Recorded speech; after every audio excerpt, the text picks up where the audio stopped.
बिस्मिल्लाहिर्रहमानिर्रहीम। Welcome to Waheeduddin Abdul Qadir learning zone. Chemistry MD CAT UHS lecture number 50 alcohols के topics को हम देखेंगे। स्टूडेंट्स, इसमें तीन चीज़ें हमारा टारगेट होंगी। Number 1 primary alcohol, number 2 secondary alcohol and number 3 tertiary alcohol. ये पहला पोर्शन होगा। सेकंड पोर्शन है इसका प्रिपरेशन ऑफ इथानॉल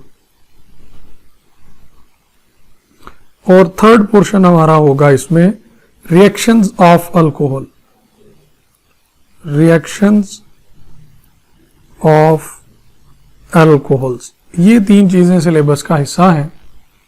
हम अल्कोहल की कुछ जनरल चीजों से स्टार्ट करते हैं। General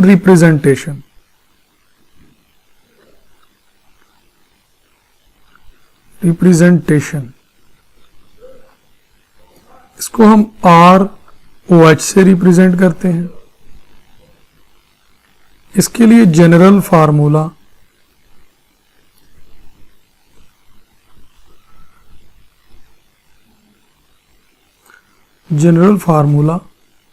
it is CnH2n + 1 and OH, या हम इसको ये भी कह सकते हैं कि CnH2n + 2O। स्टूडेंट्स, ये दोनों ईथर और अल्कोहल दोनों के लिए है, ईथर और अल्कोहल के लिए, क्योंकि अल्कोहल और ईथर एक दूसरे के फंक्शनल ग्रुप आइसोमर्स होते हैं, तो इसको हम दोनों तरह से रिप्रेजेंट कर सकते हैं। ईथर्स हमारे सिलेबस में नहीं, लेकिन ये चीजें रिलेट करनी हमें आनी चाहिए। अच्छा, अब इसके बाद हम इनकी क्लासिफिकेशन में दो चीजें हैं, मोनोहाइड्रिक अल्कोहल और polyhydric alcohol. Monohydric and second one is polyhydric.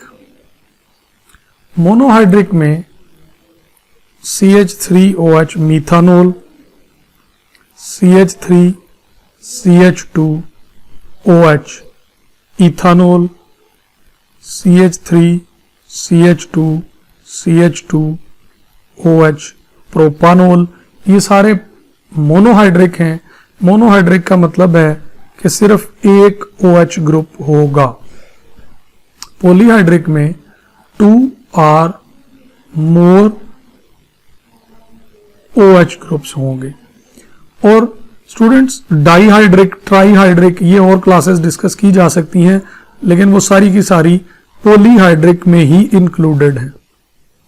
ये ग्लाइकोल है, इथाइलिन ग्लाइकोल, और अगर 3 OH ग्रुप लगे हैं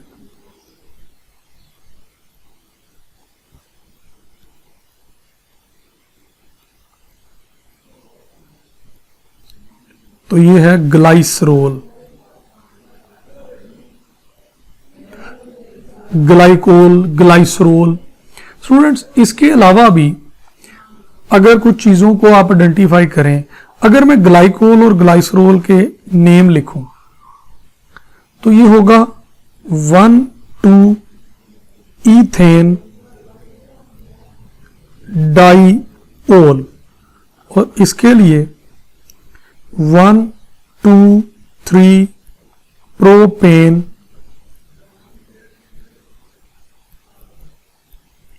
ट्राइओल, ये इनके नाम है। स्टूडेंट्स, कुछ चीजें मिक्सअप होती हैं और उनमें एक है OH,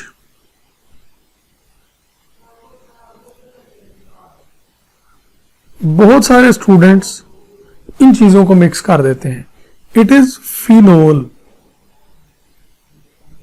phenol, and it is benzyl alcohol, benzyl alcohol. Students अगर बेंजीन रिंग के साथ डायरेक्टली OH लगेगा तो वो फिनोल है, और अगर उसके ऊपर CH2 ग्रुप लगा के OH लगेगा तो वो क्या है, बेंजाइल अल्कोहल है। इनके नॉमेनक्लेचर के लिए मैं कुछ एग्जांपल्स डिस्कस कर रहा हूं, आप नॉमेनक्लेचर को खुद से रीड कर लीजिएगा। CH3 CH double bond CH CH2 OH 1 2 3 4, इसका नाम होगा 2 ब्यूटीन 1 ओल, 2 butene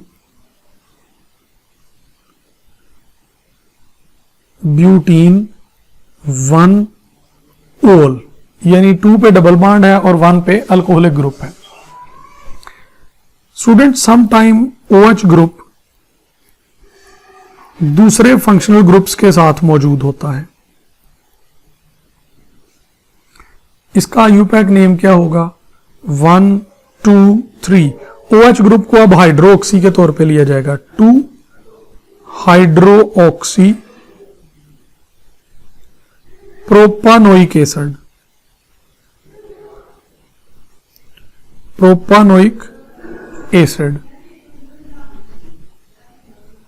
CH CH OH C double OH C double OH, again carboxylic acid के साथ मौजूद है, 1 2 3 4, तो इसका नाम होगा 2 3 di hydroxy 1 butane, 2 4 dihydroxy butane, butane 1 4 dioic acid. Students ये इन चीजों के लिए कुछ कॉमन नेम्स भी हैं, जो लेफ्ट पे लिखा है इट इज लैक्टिक एसिड, और जो राइट पे लिखा है इट इज टार्टारिक एसिड। यानी कार्बोक्सिलिक एसिड के साथ ये एज हाइड्रोक्सी ग्रुप डिस्कस होता है। अब अल्कोहल्स प्राइमरी, सेकेंडरी और टर्शरी तीनों तरह की हैं। प्राइमरी, सेकेंडरी और tertiary.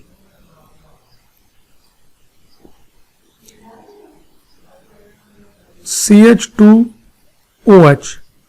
OH group is attached with primary carbon. Primary क्या होता है? That is directly attached with the one carbon atom.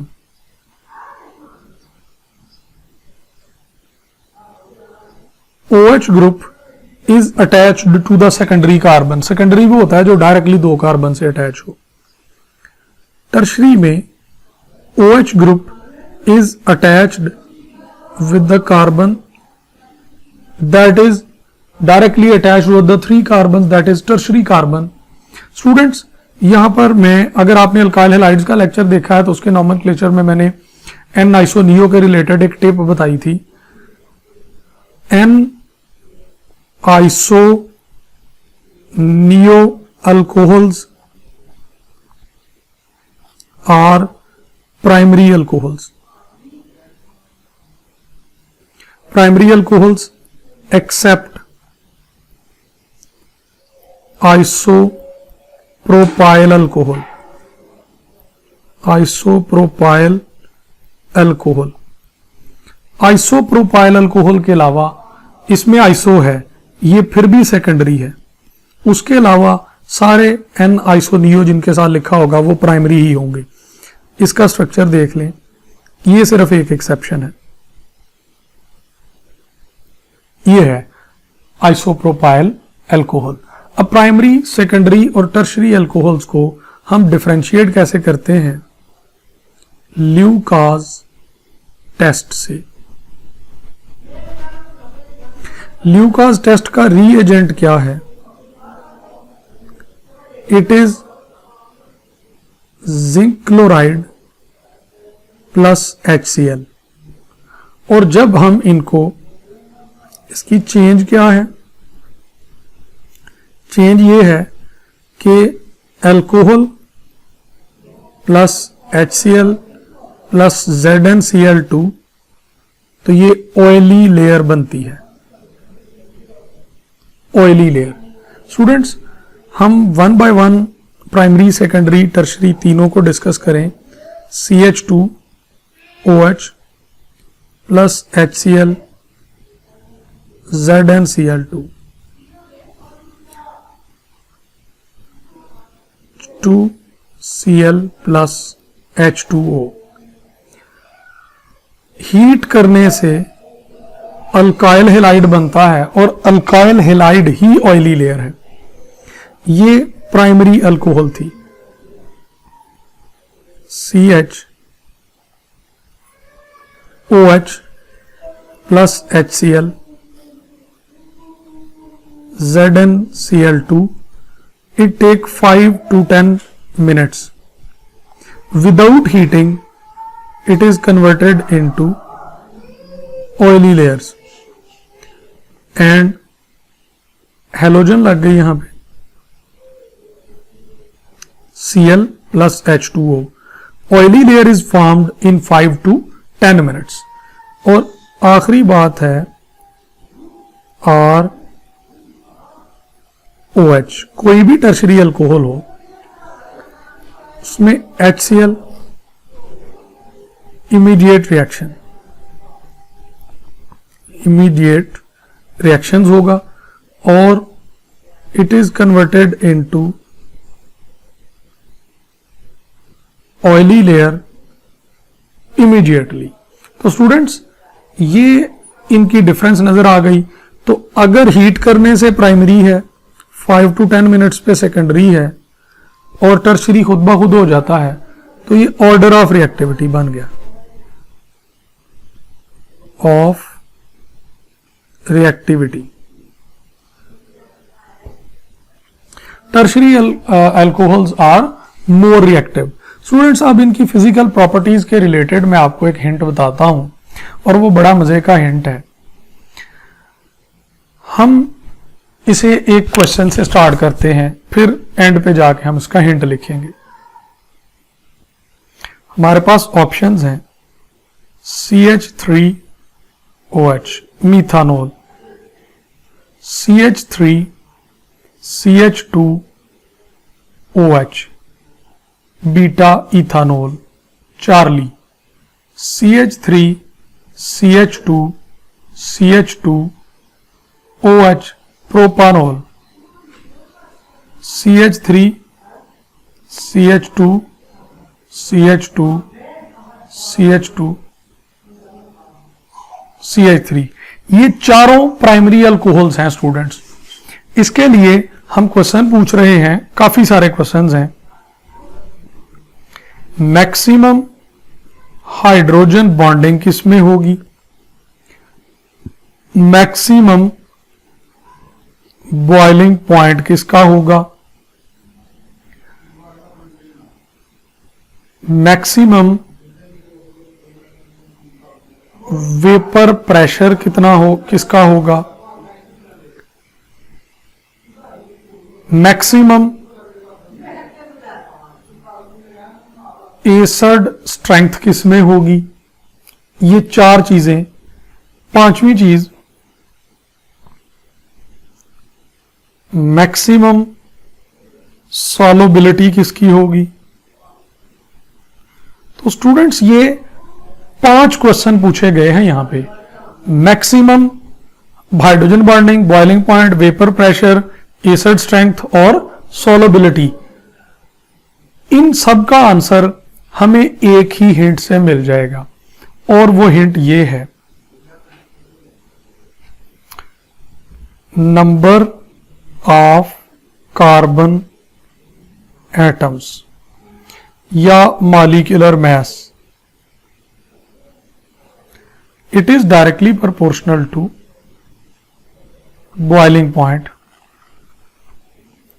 It is inversely proportional to vapor pressure, inversely proportional to solubility, inversely proportional to acid strength it is inversely proportional to hydrogen bonding.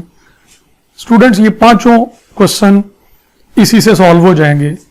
Boiling point directly proportional है तो maximum hydrogen bonding inversely proportional है carbon के, तो maximum किस में होगी, maximum होगी alpha में। मैक्सिमम वेपर प्रेशर किसका होगा, inversely proportional to the number of carbon atoms है, तो maximum vapour pressure again alpha का होगा। मैक्सिमम बॉइलिंग पॉइंट किसका होगा, directly proportional to the carbon है, so option is option delta. Maximum acid strength किसकी होगी, जिसके कार्बन कम होंगे, so option is option alpha. Maximum solubility जिसके कार्बन कम होंगे, ऑप्शन इज अल्फा। और यही 5 क्वेश्चन स्टूडेंट्स मिनिमम के लिए भी पूछे जा सकते हैं, तो आपने ये चीजें गैस कर ली। अब इसके रिलेटेड आपको 2-3 और हिंट भी देता हूं।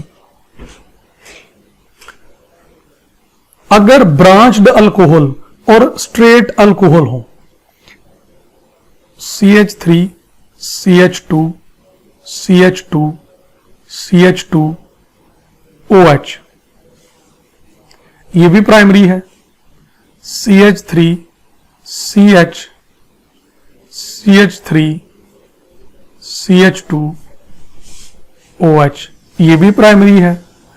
N-ब्यूटेन isobutane, butyl alcohol, n butyl alcohol, isobutyl alcohol, और अब टर्शरी ब्यूटाइल अल्कोहल की बात करने लगे हैं।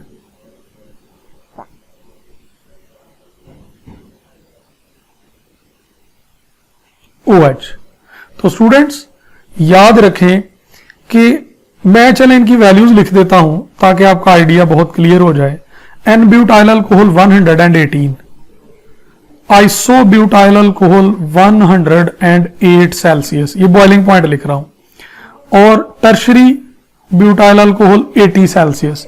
इसका मतलब है कि अगर ब्रांचिंग बढ़ेगी तो बॉइलिंग पॉइंट कम होगी। Boiling point of branched alcohol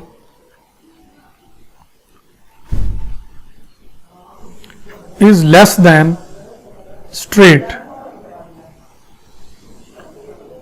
जो स्ट्रेट चेन होते हैं उनमें ब्रांच्ड अल्कोहल, स्ट्रेट चेन की बॉइलिंग पॉइंट ज्यादा होगी और ब्रांच्ड अल्कोहल की बॉइलिंग पॉइंट कुछ कम होगी। इसकी वजह क्या है स्टूडेंट्स, ये मैंने एक लेक्चर दिया हुआ इंटरमोलेकुलर फोर्सेस से, उसमें मैंने एक्सप्लेन किया हुआ है, ये आप वो लेक्चर देख लें।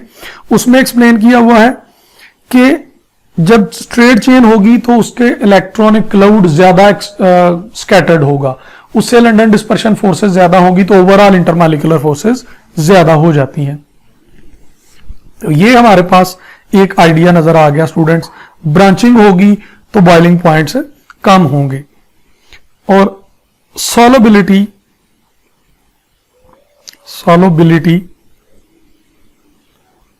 Of branched is high. यूं कह लें कि solubility is directly proportional to branching. अगर ब्रांचिंग ज्यादा होगी तो सॉल्युबिलिटी ज्यादा होगी। क्यों? कि वो सिमेट्रिकल शेप में आ जाती हैं, और सिमेट्रिकल शेप वाली जो है वो इजीली सॉल्युबल हो जाती हैं। तो फिर अगर ऊपर वालों में कहें कि ज्यादा सॉल्युबल कौन सी होगी, मैं इनको ऑप्शन लिख देता हूं, अल्फा, बीटा, चार्ली। तो चार्ली सबसे ज्यादा सॉल्युबल होगी और अल्फा सबसे कम सॉल्युबल होगी। ब्रांचिंग बढ़ने से सॉल्युबिलिटी बढ़ती है और ब्रांचिंग बढ़ने से बॉइलिंग पॉइंट कम हो जाता है। अब नेक्स्ट हिंट है इनके रिलेटेड एसिड स्ट्रेंथ का। आपको स्टूडेंट्स एक तो नंबर ऑफ कार्बन के लिहाज से बताया, एसिड स्ट्रेंथ मीथानोल सबसे ज्यादा है, प्राइमरी अल्कोहल उससे कुछ कम है, सेकेंडरी अल्कोहल उससे भी कम है, और टर्शरी अल्कोहल की एसिड स्ट्रेंथ सबसे कम है। स्टूडेंट्स अब आपको इसके रिलेटेड एक एमसीक्यू भी देता हूं, लेकिन ये चीज आपको बताऊं कि एसिड स्ट्रेंथ हमें जानना क्यों जरूरी है। इक्विलिब्रियम में हमने पढ़ा था कांजुगेट एसिड और कांजुगेट बेस, और कांजुगेट बेस स्ट्रेंथ के रिलेटेड हमने एमसीक्यू किए थे। जो एसिड स्ट्रॉन्ग होता है उसका कांजुगेट बेस वीक होता है, और जो एसिड वीक होता है उसका कांजुगेट बेस स्ट्रांग होता है। तो tertiary alcohol as acid weak है, लेकिन उनका कांजुगेट बेस सबसे ज्यादा स्ट्रॉन्ग है। अब एक एमसीक्यू आ रहा है, which of following is strongest acid?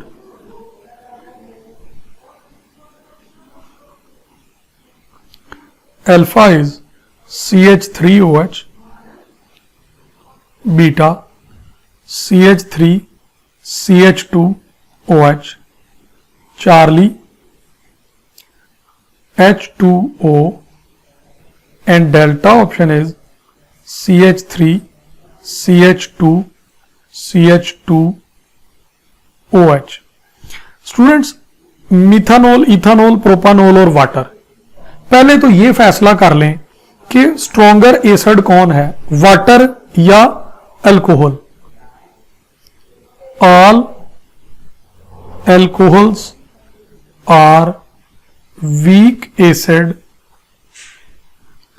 Than water except methanol.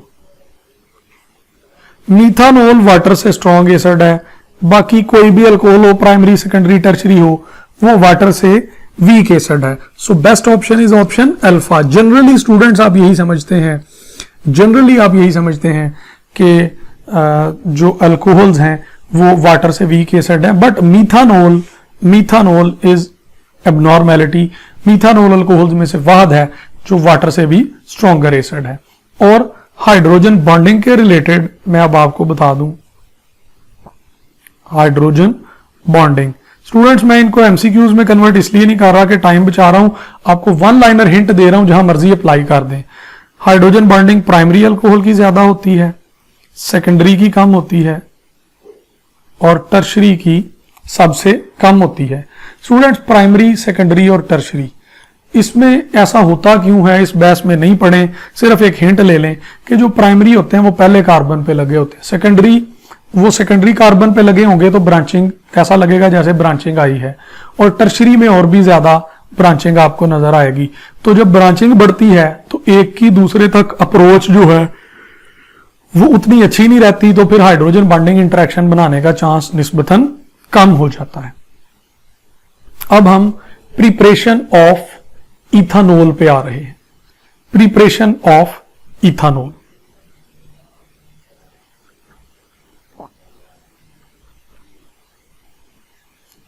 Preparation of ethanol.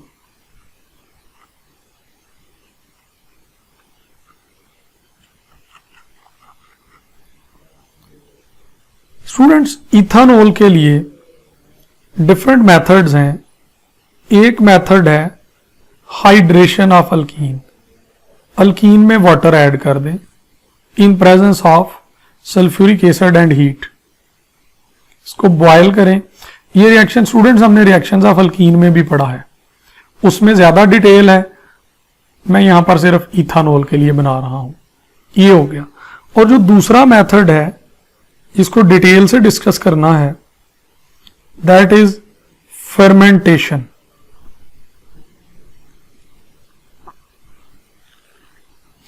What is fermentation? It is a biochemical process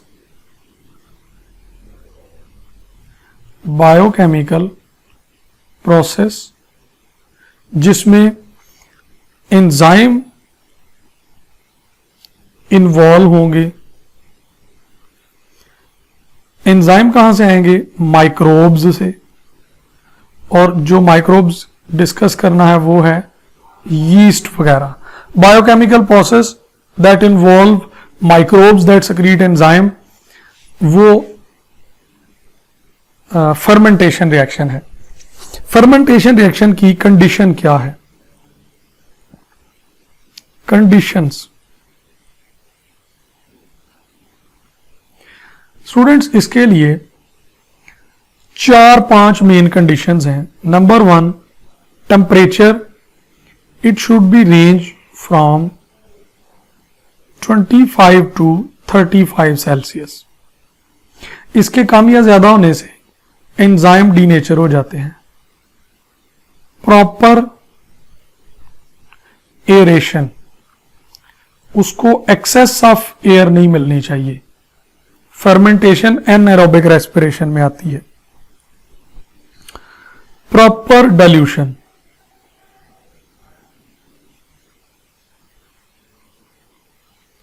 proper dilution, अगर कंसंट्रेटेड सोल्यूशन हो यानी कंसंट्रेटेड अल्कोहलिक सोल्यूशन हो तो उसकी कंसंट्रेशन की रेंज 12 से 14% तक होनी चाहिए। अगर उससे ज्यादा होगी कंसंट्रेशन तो डीनेचर हो जाता है, एंजाइम डीनेचर हो जाता है और फिर ये रिएक्शन ही फारग हो जाता है। Next, absence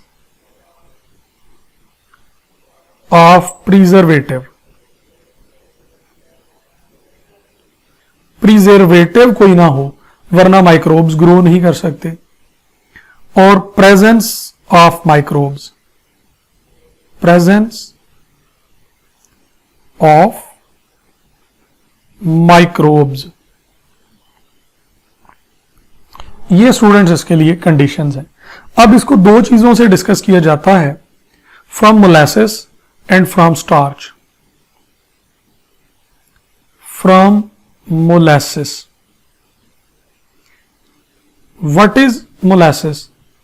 concentrated sugar cane juice after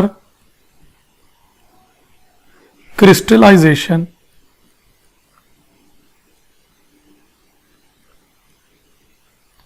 of sugar।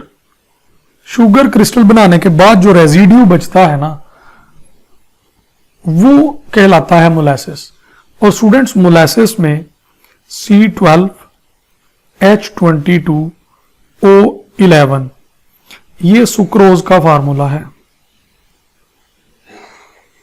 Sucrose का। इसमें वाटर ऐड करें, इन्वर्टेज एंजाइम यूज होगा। अब इसके रिलेटेड जो MCQs हैं वो रिएक्शन में आपको एंजाइम पूछे जा सकते हैं, प्रोडक्ट्स पूछे जा सकते हैं। C6H12O6 प्लस C6H12O6, हम इन दोनों को अलग क्यों लिख रहे हैं?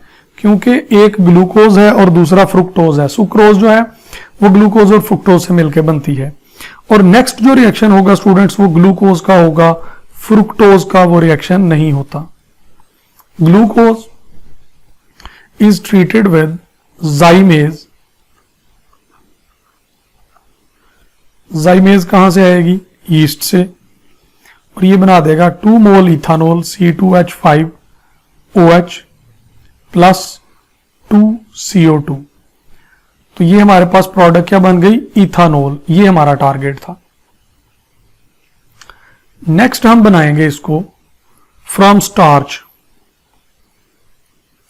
फ्रॉम स्टार्च, स्टूडेंट्स स्टार्च कहां से आती है?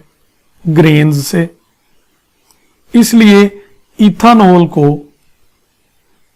ग्रेन अल्कोहल भी कहते हैं, ग्रेन अल्कोहल। C6H10O5N ये स्टार्च का फार्मूला है। स्टार्च एक पॉलीमर है, N यानी इस तरह बहुत सारे ग्लूकोज मोनोमर्स जुड़ के एक बहुत बड़ा पॉलीमर बना देते हैं। NH2O, उसमें वाटर डाला और इसमें एंजाइम है diastase. Diastase, it is converted into N moles of C12H22O11। ये माल्टोज है। स्टूडेंट्स यही फार्मूला सुक्रोज का भी था।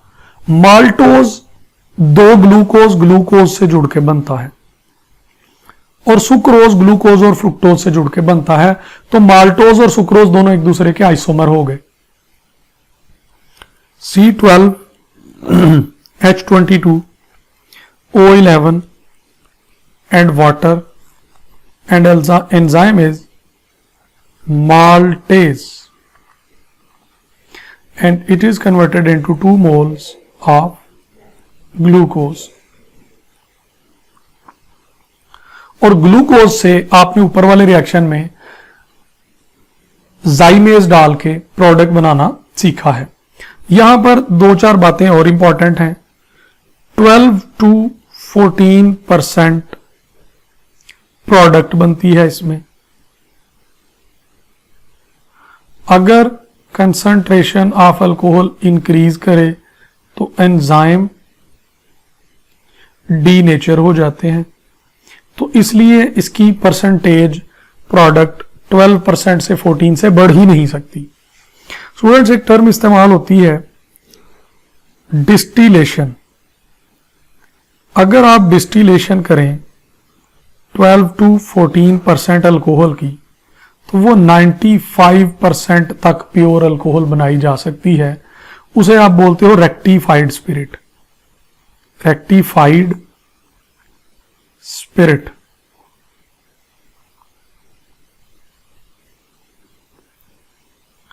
Rectified spirit. और अगर उसको रीडिस्टिल करें, रीडिस्टिल 95%, वी गेट 99.9% या अप्रोक्सीमेटली 100%। उसको हम बोलते हैं एब्सोल्यूट अल्कोहल। Absolute alcohol. तो ये कुछ टर्म्स यूज होती हैं। और एक है term denaturation. Denaturation 10%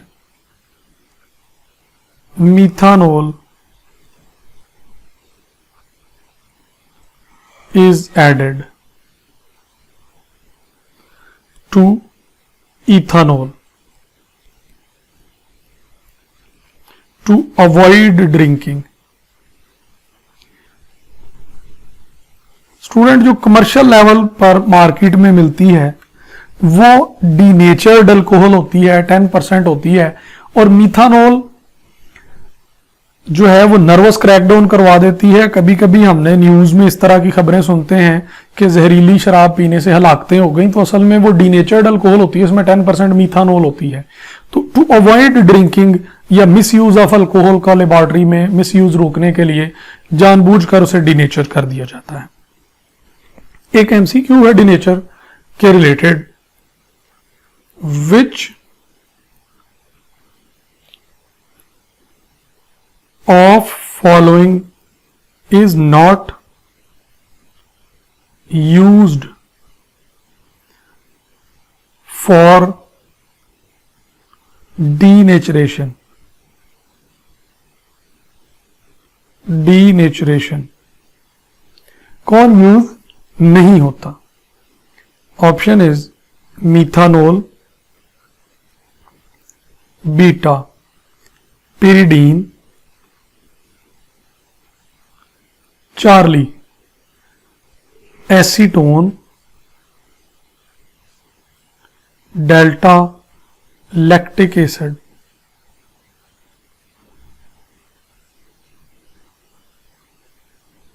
lactic acid. Students, methanol, pyridine, acetone. Methanol तो जरूर डालते हैं, बाकी दोनों चीजों को भी यूज किया जा सकता है along with methanol, but lactic acid can not be used for denaturation।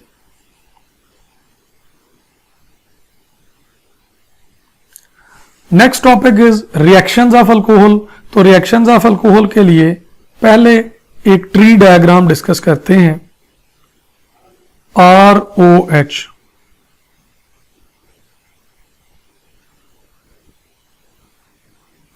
Alcohol dehydration करती है, यानी रिमूवल ऑफ वाटर। तो स्टूडेंट्स, रिमूवल ऑफ वाटर में ये अल्कीन भी बनाती है और ये ईथर भी बनाती है।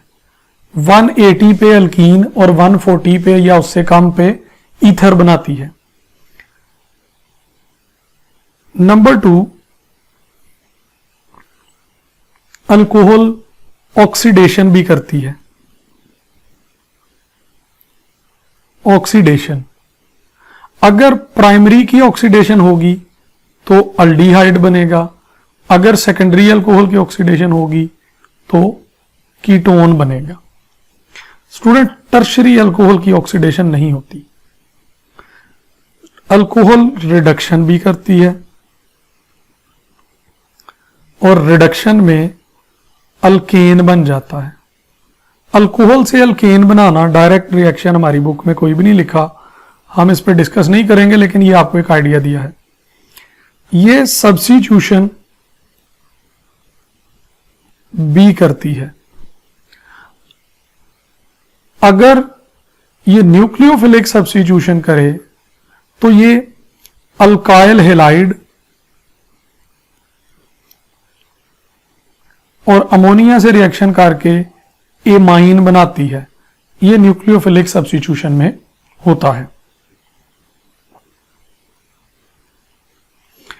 सब्स्टिट्यूशन अल्कोहल की इलेक्ट्रोफिलिक भी होती है और उसमें ये एस्टर और साल्ट बनाती है। एस्टर ज़ाहिर है कार्बोक्सिलिक एसिड्स के साथ बनाएगी और साल्ट्स मेटल के साथ बनाती है। लाइक सोडियम मेटल से रिएक्शन कर दिया जाए, रिएक्टिव मेटल से।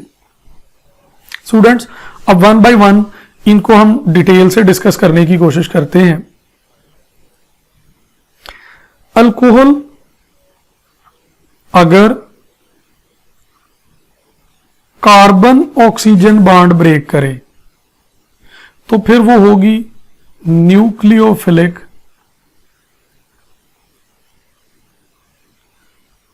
सब्स्टिट्यूशन। हम न्यूक्लियोफिलिक सब्स्टिट्यूशन के सारे रिएक्शन लिख देते हैं, लेकिन उससे पहले उसका आइडिया दे दें कि इसमें it break carbon oxygen bond and carbocation formation. जितने भी न्यूक्लियोफिलिक अल्कोहल के हैं कार्बोकेटाइन फॉर्मेशन से प्रोसीड करते हैं। ये एमसीक्यूज में आपको कहीं ना कहीं रिलेट होके मिल जाएगी चीजें। CH3 CH2 OH, इस पे जब न्यूक्लियोफाइल अटैक करेगा तो ये CH3 CH2 ये कार्बोकेटाइन बना और साथ OH नेगेटिव बना। तो ये इस तरह से रिएक्शन प्रोसीड करता है। और याद रख लें, न्यूक्लियोफिलिक रिएक्शन में टर्शरी, सेकेंडरी, प्राइमरी, ये इनका रिएक्टिविटी ऑर्डर है। Reactivity order. स्टूडेंट्स, लेक्चर को लंबा होने से बचाने के लिए मैं बहुत सारे एमसीक्यूज नहीं ला रहा, लेकिन शायद ही आपको कोई ऐसा एमसीक्यू मिलेगा जिसमें आपको हिंट नहीं दिया होगा। CH3 CH2 OH,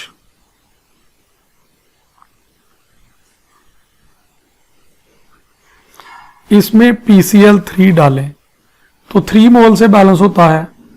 OH हटेगा, यहां पे हैलोजन आ जाएगा। CH2 Cl plus H3 PO3।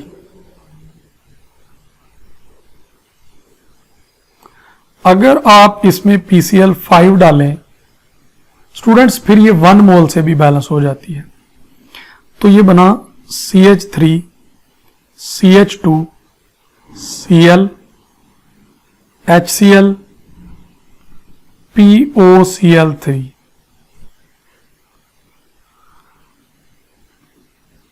अगर हम इसमें HCl और जिंक क्लोराइड डालें, ल्यूकास टेस्ट वाला, तो अगेन इसमें अल्काइल हैलाइड बनता है।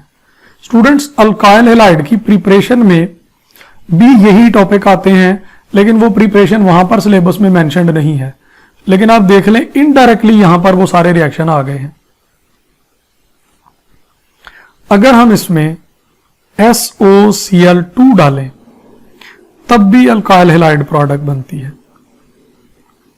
Cl SO2 ये गैस है, एरो अपवर्ड का मतलब है रिमूव हो जाएगी एज ए गैस। HCl ये भी गैस है। और उसके बाद NH2 ये अमोनिया है। THO2 थोरियम ऑक्साइड की मौजूदगी में CH3 CH2 NH2 plus H2O। Students ये सारे इसके न्यूक्लियोफिलिक रिएक्शन लिख दिए हैं। न्यूक्लियोफिलिक में प्राइमरी, सेकेंडरी, टर्शरी की रिएक्टिविटी ऑर्डर भी आपको समझा दी है। अब डिस्कस करें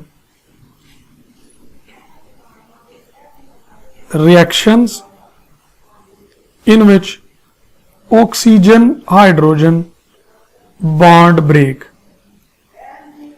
ये इलेक्ट्रोफिलिक सब्स्टिट्यूशन है। स्टूडेंट्स इसमें इलेक्ट्रोफाइल अटैक होगा तो अल्क ऑक्साइड बनेगा, alkoxide intermediate. For example CH3 CH2OH जब ये इलेक्ट्रोफाइल से मिले it becomes CH3 CH2O negative और H पॉजिटिव इसका अलहदा हो गया। ये इसका एक इंटरमीडिएट बनता है। अब इसके रिएक्टिविटी ऑर्डर को अगर हम देखें तो मीथानोल सबसे ज्यादा रिएक्टिव है, प्राइमरी अल्कोहल, फिर सेकेंडरी अल्कोहल और फिर टर्शरी अल्कोहल। ये रिएक्टिविटी ऑर्डर इसका बदल गया है। और इसमें रिएक्शंस लिखते हैं तो 3 रिएक्शन आप मेंशन करेंगे इलेक्ट्रोफिलिक केस में। If you use 2 mole sodium, it forms CH3 CH3ONA। ये सोडियम एथ ऑक्साइड है और H2 गैस 1 मोल गैस बन गई। अगर इसमें CH3MgI मैग्नीशियम पॉजिटिव हिस्सा है और मिथाइल नेगेटिव है तो स्टूडेंट ये जो हाइड्रोजन है ये मिथाइल को मिल जाएगा। इट बिकम CH4 और मैग्नीशियम पे एक तरफ आयोडाइड है और दूसरी तरफ CH2 CH3 का हिस्सा अटैच हो जाएगा। और इसका तीसरा केस कार्बोक्सिलिक एसिड्स के साथ रिएक्शन है। OH कार्बोक्सिलिक एसिड से, H उधर से, इट फॉर्म्स एस्टर। स्टूडेंट्स आपकी बायो की बुक में लिपिड्स के टॉपिक में इसका अपोजिट लिखा हुआ है, वो गलत है। वो आप किसी बायो के टीचर से पूछें कि अगर पेपर में आए तो उधर बायो में क्या लिखना है। केमिस्ट्री में ये याद रख लें। और टेक्निकली करेक्ट बात यही है कि OH कार्बोक्सिलिक एसिड से जाता है और H अल्कोहल से जाता है। अब यहां पर एक MCQ लिख रहा हूं। Ethanol in excess is treated with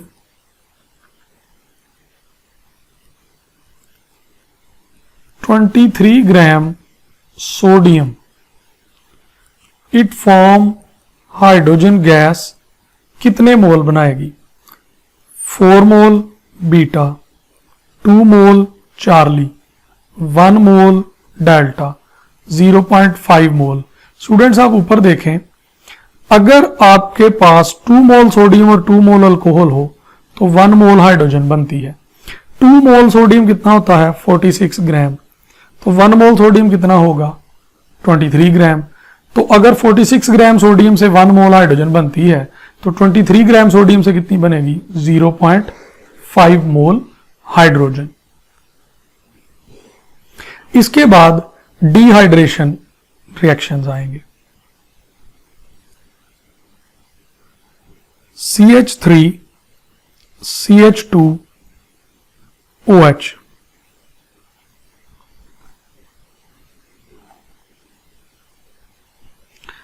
concentrated sulphuric acid दोनों में यूज होगा।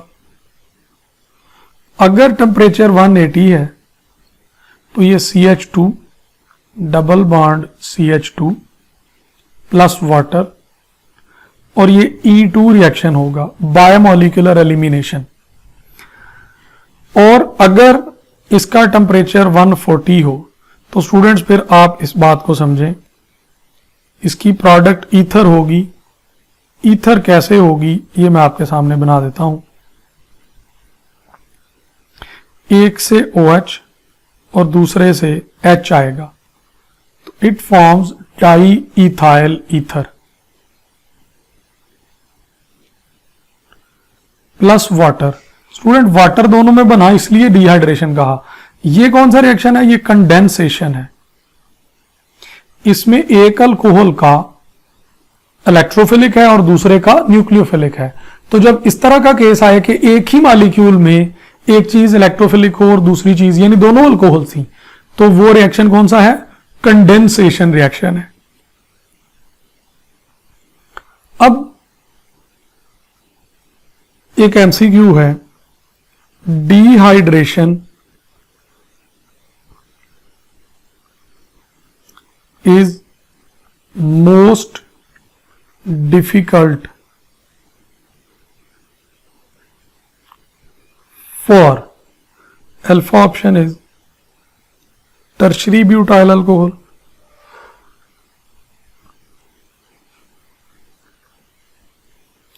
beta option is secondary alcohol, इसको आइसोप्रोपाइल अल्कोहल भी कह रहे हैं। Charlie option is CH3 CH2 OH and delta all same। तो स्टूडेंट्स टर्शरी, सेकेंडरी, प्राइमरी ये डिहाइड्रेशन ऑर्डर है। मोस्ट डिफिकल्ट मतलब मिनिमम रिएक्टिविटी, तो option is option Charlie because it is primary, it is secondary and it is tertiary alcohol। Oxidation,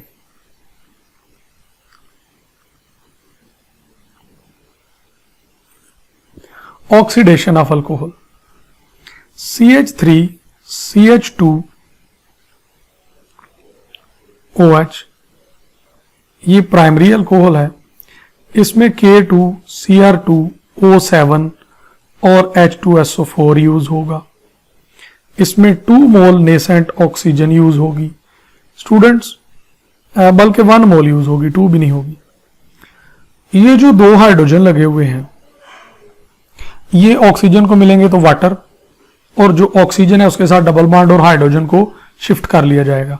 तो CH3 C double bond O H plus water. तो primary alcohol से product क्या मिल गया? Aldehyde. अगर secondary alcohol को use करें in oxidation under similar condition of potassium dichromate and sulphuric acid, it form ketone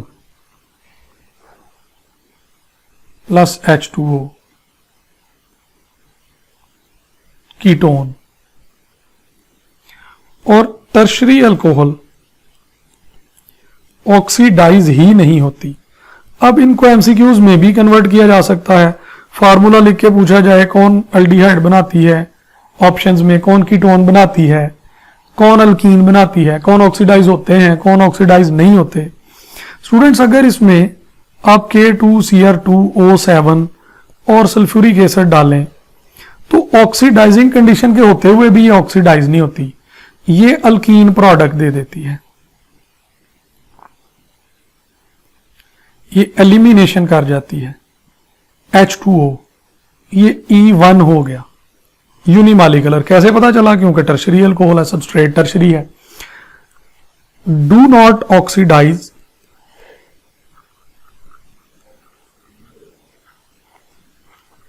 as oxidize नहीं होती, क्यों नहीं होती? As no alpha hydrogen atom present, कोई अल्फा हाइड्रोजन मौजूद नहीं है। अल्फा क्या होता है? फंक्शनल ग्रुप जिस पे डायरेक्टली अटैच हो वो कार्बन अल्फा होता है। तो अल्फा पे, कार्बन पे तो कोई हाइड्रोजन नहीं लगा हुआ, जो बाकी हाइड्रोजन है वो सारे के सारे बीटा हैं। तो अल्फा हाइड्रोजन ना हो तो ऑक्सीडेशन ऑफ अल्कोहल नहीं हो सकती। स्टूडेंट्स, अब आखिरी बात यह है कि यूजेस ऑफ अल्कोहल बुक से रीड कर लें।